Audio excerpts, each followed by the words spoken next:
eso nosotros podemos buscar en la taquicardia por reentrada atrioventricular. Así es como estos pacientes que tienen un electro, entre comillas, normal, si uno no sabe diagnosticar esta preexcitación, al paciente le da como un electrocardiograma normal. ¿Qué es lo único que me llama la atención acá? El PR corto. ¿Sí? ¿Cuánto mide el PR? Más o menos 2.5 milímetros. Es un PR corto, y un PR corto es preexcitación. Otra cosa que también llama la atención es el QRS. El QRS se ve ancho. El QRS se vuelve ancho cuando hay bloqueo de rama o cuando hay preexcitación. En este caso es preexcitación, por eso el QRS se ve ancho. ¿Sí? Acá nos está mostrando el ejemplo de la vía accesoria. ¿Sí? Cómo el impulso eléctrico viaja por la vía accesoria y un paciente que tiene onda delta entra en taquicardia supraventricular de RP corto. ¿Sí? Más adelante vamos a ver el tratamiento. En este tipo de pacientes, el tratamiento es igual que en la taquicardia ventricular, paciente estable o paciente inestable. ¿Sí? Taquicardia por entrada atrioventricular. Acá el paciente lo que tiene es una vía accesoria. ¿Sí? En cambio acá el paciente no tiene una vía accesoria. Lo que está mal es el nodo atrioventricular. El nodo atrioventricular, decíamos que tiene dos vías. Mira, acá está bien ejemplificado. Fíjense acá. Este es el nodo atrioventricular. El nodo atrioventricular tiene dos vías. Una vía de conducción lenta y otra vía de conducción rápida. Es decir, cuando el impulso que se genera en el nodo sinusal baja y viaja a través del nodo por la vía de conducción rápida. Haz de His, rama derecha, rama izquierda. Y yo tengo un electro normal. Onda P, QRS, T. Onda P, QRS, T. Normal cuando el impulso eléctrico baja por acá. Ahora este paciente tiene una extrasístole y esa extrasístole hace que cuando el impulso eléctrico quiera bajar por acá, esto está bloqueado, está en periodo refractario absoluto, es decir, el impulso no puede bajar por acá. Entonces el impulso baja por la vía lenta.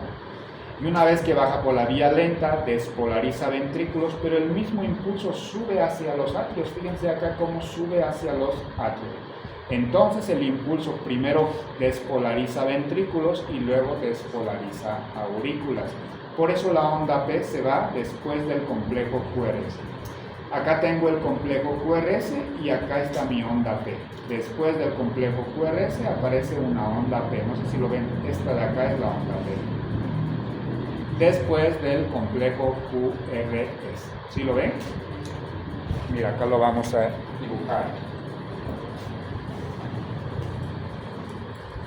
En taquicardias supraventriculares, taquicardias de QRS estrecho, acostúmbrense a buscar siempre la onda P después del complejo QRS. Ahí tenemos esto de acá.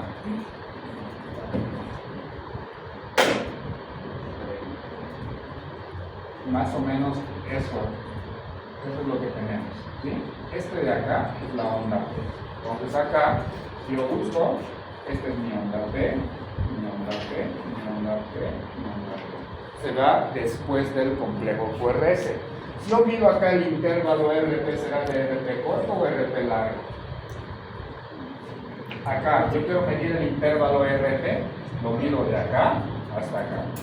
En cambio acá, corto, ¿verdad? Esto es un RP corto. Y mi algoritmo me dice que si es de RP corto, o es una taquicardia por reentrada atrioventricular o una taquicardia por reentrada al nodo atrioventricular. ¿Sí? Entonces, la taquicardia por reentrada al nodo, el problema está en el nodo atrioventricular. Se considera una macro reentrada justamente por esto de acá. 30-40% de las taquicardias supraventriculares son taquicardias por reentrada al nodo atrioventricular. Es más frecuente en personas mayores a 50 años, sobre todo en mujeres.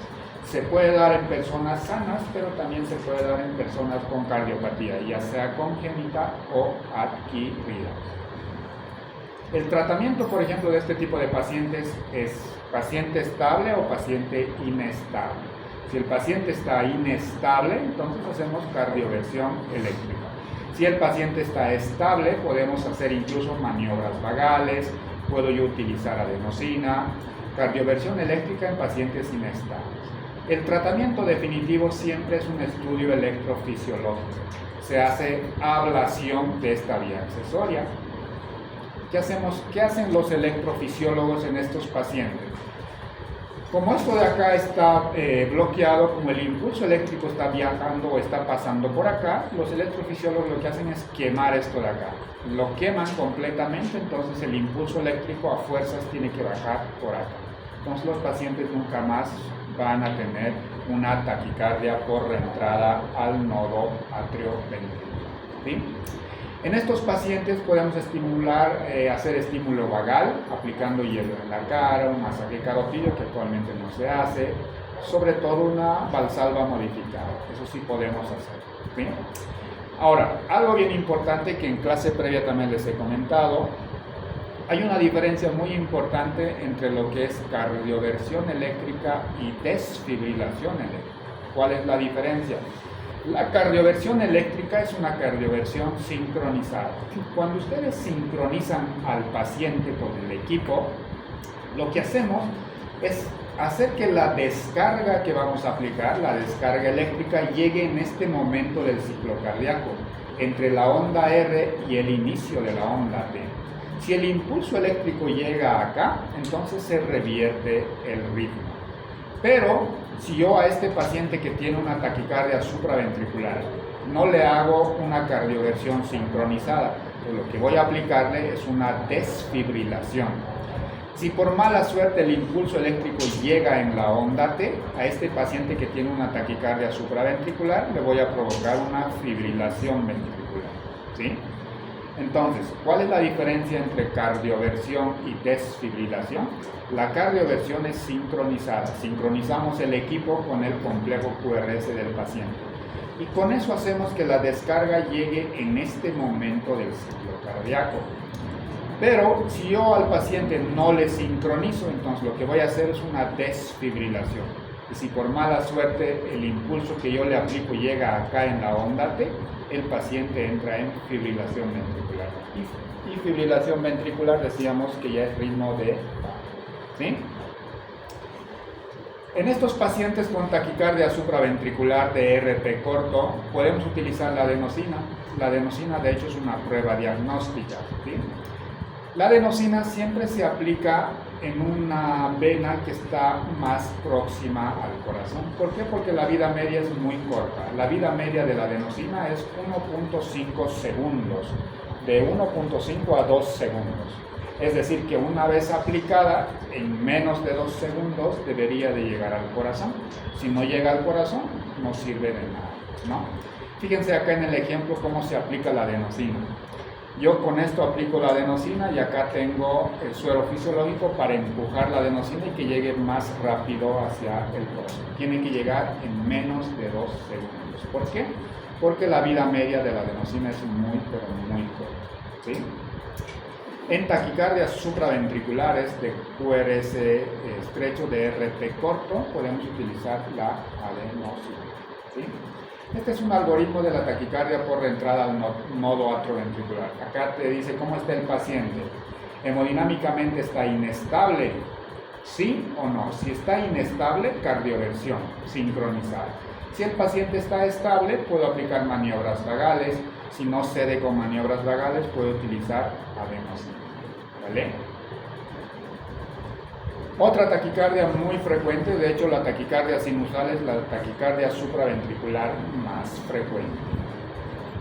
¿Cómo llego al diagnóstico? Con el algoritmo. ¿Sí? Ahora, en la taquicardia sinusal, ¿o por qué los pacientes tienen taquicardia sinusal? Normalmente se debe a un automatismo acelerado o incrementado. Todos los pacientes que tienen fiebre van a tener taquicardia, todos los pacientes que están haciendo ejercicio tienen taquicardia, los pacientes que tienen algún tipo de infección tienen taquicardia, los pacientes que tienen hipertiroidismo, anemia, etcétera, etcétera. La taquicardia sinusal, entonces, el impulso eléctrico se genera de manera normal, solo que existe un automatismo incrementado, ¿no? ¿Por qué? secundario a algo externo, anemia, fiebre, infección, etcétera, etcétera. ¿Sí? ¿Qué tenemos que hacer acá? Corregir la causa. Si el paciente tiene anemia, mientras tenga anemia, el paciente tiene taquicardia sinusal. Corriges la anemia, normalmente la taquicardia desaparece. El paciente tiene fiebre, mientras tenga fiebre, pues el paciente va a estar con taquicardia sinusal. Quitas la fiebre, normalmente la taquicardia desaparece. Pero hay determinados pacientes donde la taquicardia se mantiene. Yo tengo un paciente con anemia, tiene frecuencia cardíaca de 150. Corrijo la anemia, pero la frecuencia cardíaca sigue estando en 150. A eso llamamos taquicardia sinusal inapropiada. Si estoy ante este diagnóstico, solo hacemos control de frecuencia, es decir, bajamos la frecuencia cardíaca. ¿Con qué? Beta bloqueadores, bloqueadores de los canales del calcio o ibradimab. ¿Sí? ¿Cómo llegamos al diagnóstico? Muy sencillo. Este es un paciente, un electrocardiograma con taquicardia sinusal. Vamos con el algoritmo. ¿Cuánto de frecuencia cardíaca tiene acá aproximadamente? 300, 150. ¿Cómo 150? ¿Está en taquicardia, sí o no? Sí. ¿Cómo está el QRS? ¿Ancho o estrecho? Estrecho. Entonces, electrocardiograma en ritmo de taquicardia de QRS estrecho. ¿El RR es regular o irregular? Regular. De RR, regular. Ahora, ¿recíproco o no recíproco? Es decir, yo observo una onda P por cada complejo QRS, lo busco acá abajo. Onda P, QRS, onda T. Onda P, QRS, onda T. Onda P, QRS. Entonces tengo una onda P por cada complejo QRS. ¿Es recíproco? Si es recíproco, ¿es de RP corto o RP largo? ¿Qué dicen? ¿Corto o largo? Vamos a hacer el ejemplo. A ver. Decíamos...